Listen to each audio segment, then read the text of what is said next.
Baik, assalamualaikum warahmatullahi wabarakatuh. Pada video kali ini saya akan mereview materi ketiga tentang kriptografi. Langsung saja, pertama di sini ada pengantar kriptografi. Message atau pesan adalah data atau informasi yang dapat dibaca dan dimengerti maknanya. Nama lainnya yaitu plain text atau teks jelas atau clear text. Bentuk atau rupa pesan berupa teks, gambar, audio, musik, video, dan lain-lain. Pesan yang ada yaitu dikirim lewat via pos, kurir, saluran telekomunikasi, dan lain-lain, disimpan di dalam media penyimpanan atau storage berupa disk, kaset, dan lain-lain. Contohnya seperti kotak-kotak di bawah ini ada 4, ada teks kita semua bersaudara, gambar ada gambar sayur-sayur, lalu ada audio dan ada video. Lalu ada terminologi. Pertama di sini ada pengirim atau sender atau pihak yang mengirim pesan. Yang kedua ada penerima atau receiver, pihak yang menerima pesan. Pengirim dan penerima bisa berupa orang, komputer, mesin, dan lain-lain. Lalu pengirim ingin pesan yang dikirim secara aman di mana pihak lain tidak dapat membaca atau memanipulasi pesan. Contohnya pengirim itu contohnya seperti ilustrasi di bawah itu di gambar tersebut.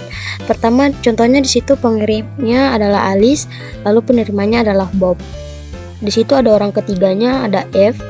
Di sini Alice dan Bob tidak ingin percakapan mereka itu bocor pada pihak ketiga. Lalu ada keep her text atau pesan yang telah disandikan sehingga tidak bermakna lagi. Tujuannya agar pesan tidak dapat dibaca oleh pihak yang tidak berhak. Nama lainnya adalah kriptogram. Lalu ada ciphertext harus dapat dikembalikan menjadi plain text semula.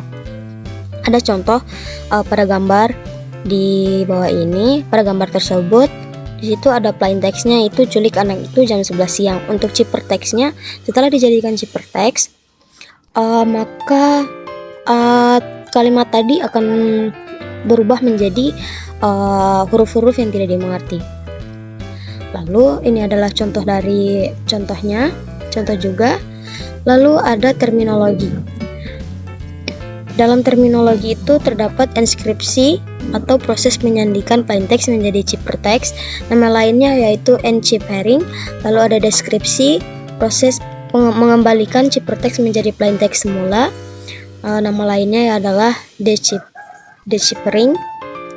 Lalu ada notasi matematis, misalnya C sama dengan ciphertext, P sama dengan plain text. Lalu fungsi enskripsi E memetakan P ke C, E dalam kurung P sama dengan C. Lalu ada fungsi deskripsi, D memetakan C ke P. Lalu ada fungsi enskripsi dan deskripsi harus memenuhi sifat. Lalu sini kriptografi. Kata kriptografi berasal dari bahasa Yunani hidden atau secret dan writing. Artinya adalah secret writing, tulisan rahasia. Definisi lama dari kriptografi. Kriptografi adalah ilmu dan seni untuk menjaga kerahasiaan pesan dengan cara menyandikan ke dalam bentuk yang tidak dapat dimengerti lagi maknanya.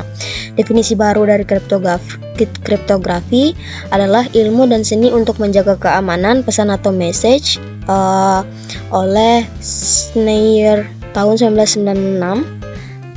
Art and science to keep message secure. Lalu ada algoritma kriptografi atau cipher.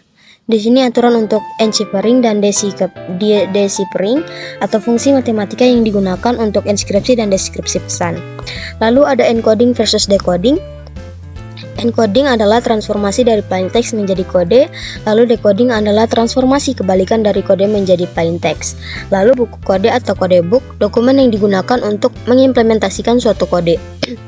Buku kode terdiri dari tabel lookup atau lookup table untuk encoding dan decoding kode breaker untuk yang memecahkan kode untuk menemukan plain text.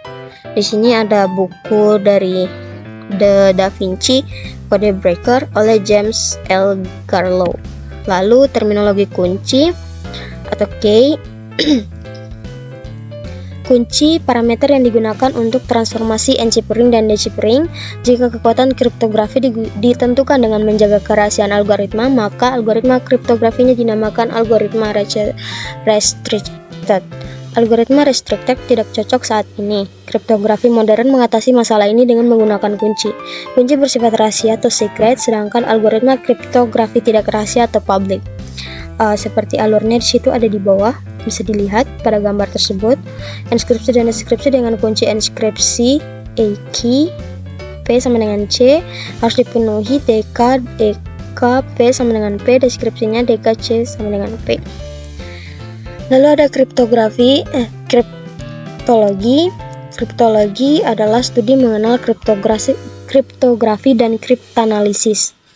Seperti bagian yang dilihat di situ, kriptologi itu memuat kriptografi dan kriptanalisis.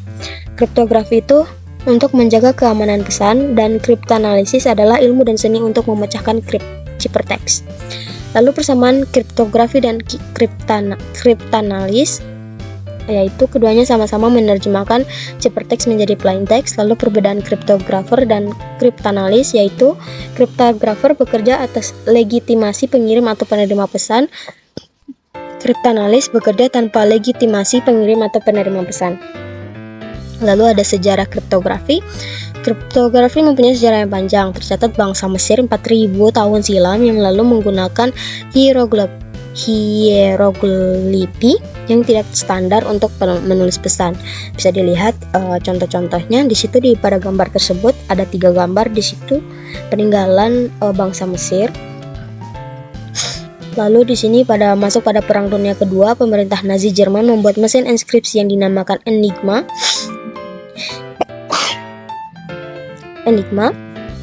Enigma cipher berhasil dipecahkan oleh pihak sekutu.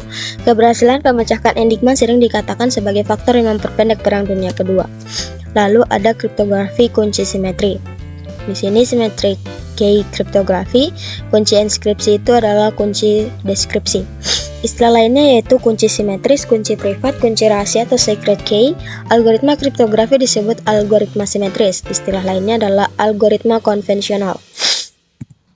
Lalu kunci asimetris, asymmetric key kriptografi.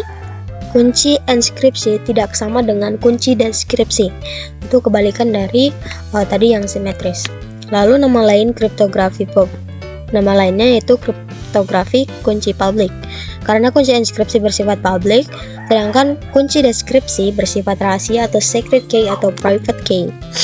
Lalu di sini ada perbedaannya, bisa dilihat.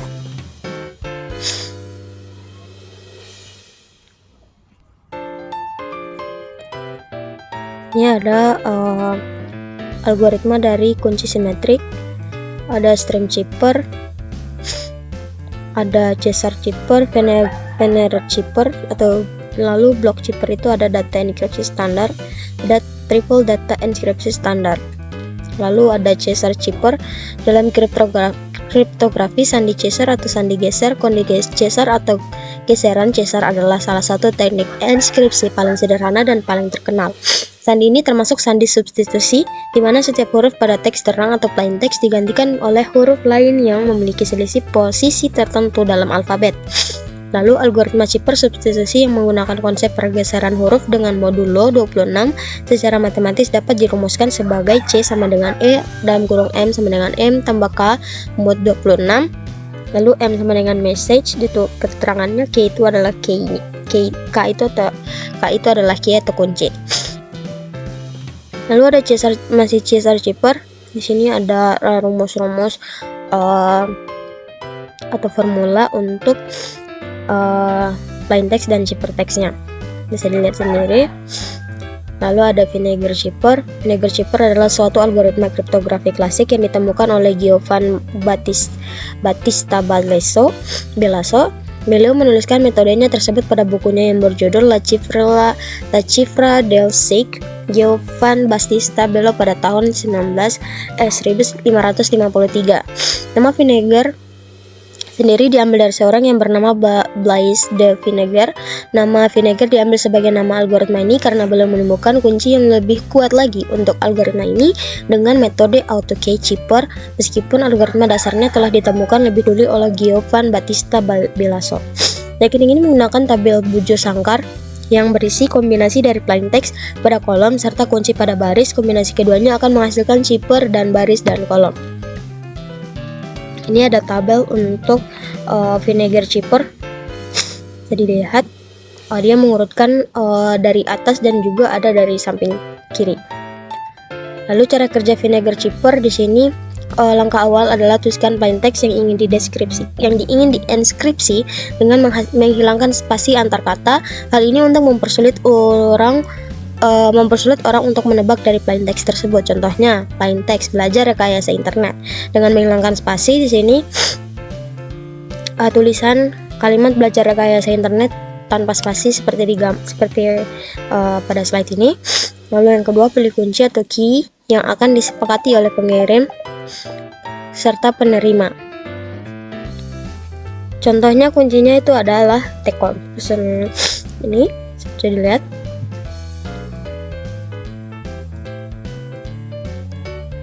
Ini contoh penerapannya pada Visual Basic Net. Selanjutnya ada data encryption standar atau DES dikembangkan di IBM pada tahun 1972 berdasarkan pada algoritma Lucifer yang dibuat oleh Horst Feistel, disetujui oleh National Guard. Bisa dilihat sendiri. Lalu ada pembangkitan kunci internal. Kunci internal sama dengan kunci setiap putaran. Ada 16 putaran, jadi ada 16 kunci internal. Ke-1, ke-2 sampai seterusnya sampai ke-16. Seperti dilihat pada gambar itu bagan. Lalu ada implementasi DES. DES sudah diimplementasikan dalam bentuk perangkat keras. Diimplementasikan di dalam chip. Contohnya chip. Lalu setiap chip ini dapat mengenkripsikan 16,8 juta blok atau dalam 1 gigabit per detik. Implementasi DES ke dalam perangkat lunak dapat melakukan enskripsi 32.000 blok per detik pada komputer mainframe IBM 3090. Keamanan DES di sini ada 7, bisa dilihat dan dibaca sendiri. Lalu ada tipe Triple Data Encryption Standard atau TDES. TDES atau Triple Data Encryption Standard merupakan salah satu algoritma sistem pada kriptografi yang digunakan untuk mengamankan data secara menyandikan data. Proses yang dilakukan dalam penyandian data yaitu proses enkripsi dan proses deskripsi. Algoritma TDES adalah suatu algoritma pengembangan dari algoritma DES Data Encryption Standard. Perbedaan DES dan TDES terletak pada panjangnya kunci yang digunakan. Bisa dilihat.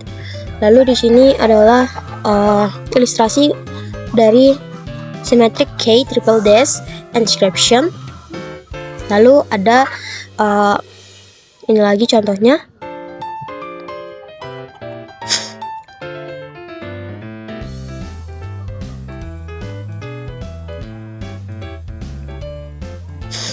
Ini ada konsep asymmetric algorithm.